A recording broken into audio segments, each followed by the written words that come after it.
So God loved me so much, he gave Jesus, his own son, to die for me. Man, that's pretty intense.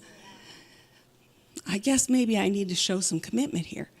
So from that moment on, I began to realize that, say it with me, to find our own lives is to lose our lives. But to lose our lives for God's sake is to find our life. So that's the moment that I began to have a change of identity.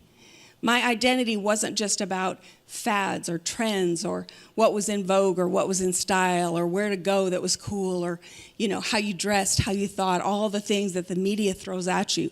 All of a sudden, my identity began to be wrapped around God. My identity began to change, not with do's and don'ts, but from the inside out. I began to find who I was. I began to find for the first time in my life a satisfaction, a purpose that was evolving, not based just on my wants, but based on God's word, his promises, his love, his commitment, his laws, his rules and regulations, but also his people.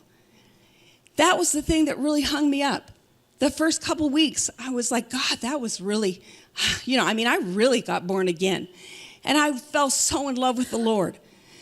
But I really didn't want to hang out with those people. I really didn't. I'm not kidding you. It was not for me. And so I got back to my dorm room, and I'm like, okay. I get down on my knees. I was so conflicted. I was like, oh, God, I really want all of you. I just can't do that. It was a little Pentecostal holiness church.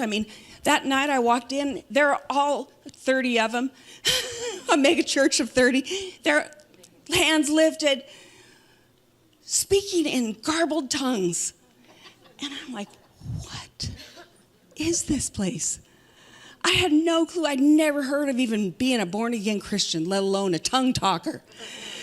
I'm just like, oh, no, this is not cool. Lord, I want you. I'm just not into this thing here, And then came that part next, the commitment to the people.